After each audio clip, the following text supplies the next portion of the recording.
탐욕이 혼돈의 소용돌이를 만든다.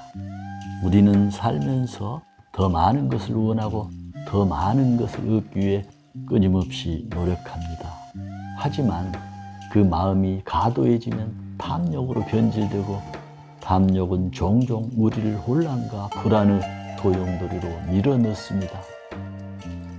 이 장에서는 탐욕이 우리의 삶에 미치는 영향을 탐구하고 어떻게 해야 간소하고 만족스러운 삶을 찾을 수 있는지를 다룹니다. 어떻게 해야 탐욕을 극복하고 더 나은 삶을 창조할 수 있을까요? 여기에서 제시한 6가지 방법은 독자들에게 더 큰 평화와 해방을 선사할 것입니다. 먼저 욕망으로부터 멀어지기.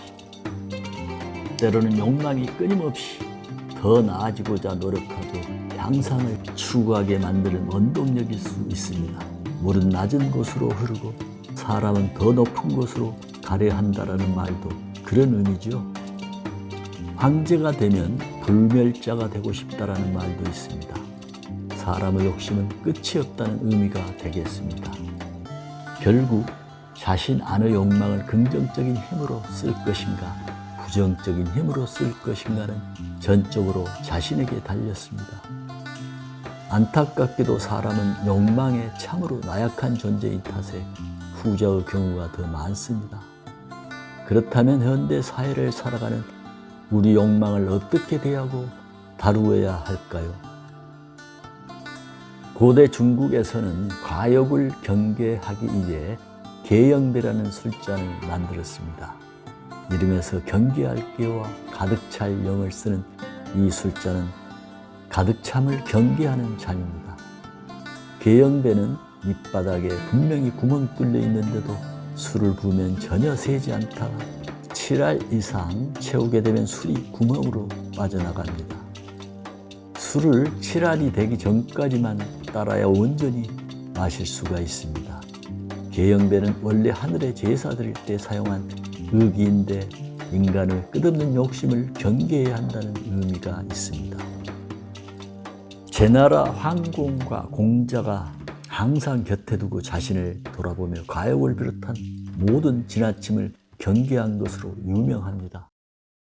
저는 계영배와 같은 마음가짐을 지향합니다.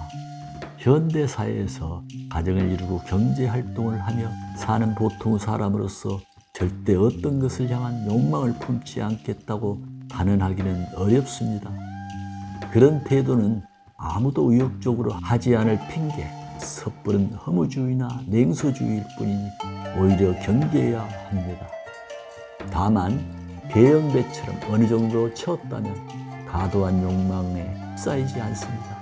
적당한 수준의 욕망을 추구하며 긍정적인 힘으로 쓰려고 합니다. 사람의 마음은 종종 욕망 때문에 불순하며 혼란스럽기까지 합니다. 순수한 마음을 유지하면서 자신의 욕망을 잘 처리하는 사람만이 잘못된 길로 빠지지 않을 수 있습니다. 살면서 욕심을 부리지 않기는 절대 쉬운 일이 아니지만 욕심이 너무 강하면 욕망에 사로잡힌 노예가 되어 평생 무거운 짐을 진 채로 나아가야 할 수 있습니다. 특히 물질적으로 만족하지 못하는 것은 일종의 병입니다. 이런 병적인 상태가 계속되면 만족할 수 없는 탐욕이 되고 그 결과는 필연적으로 자멸과 자폭으로 이어질 것입니다. 사실 곰곰이 생각해보면 하루에 사람에게 필요한 것은 겨우 3끼의 식사와 안락한 잠자리 하나일 뿐임을 알게 될 것입니다. 인생은 짧고 세상의 모든 은혜와 원한, 공명과 이익은 모두 잠깐에 지나지 않습니다. 번영과 좌절 역시 짧은 순간에 지나지 않습니다. 내 안의 욕망을 잠재우고 다룰 줄 알아야 행복할 수 있습니다. 파도의 매력은 부서지는 아름다운 포말이 아니라 수행자와 같은 반복에 있다고 합니다. 밀려왔다 밀려가는 파도를 보면 우리는 얼마나 작은 존재인지 깨닫습니다. 파도의 치열한 업을 보면 갑자기 모든 욕망을 내버리고 싶어집니다. 스스로 욕망을 내려놓는 것은 일종의 지혜입니다. 욕망을 내려놓을 줄 알아야 낮에는 홀가분한 마음으로 할 일을 하고 밤에는 편안하게 잠들 수 있습니다. 이런 사람만이 걸을 때는 꺼리낌 없이 든든하고 후회 없이 지난 일을 돌아볼 수 있습니다. 물질적 욕망이 적을수록 마음이 안정되고 적게 소유할수록 공동은 더 커집니다. 삶의 득실을 열린 마음으로 직면하고 꽉 진 손을 펴서 욕망을 버려 행복이 찾아올 수 있게 합시다.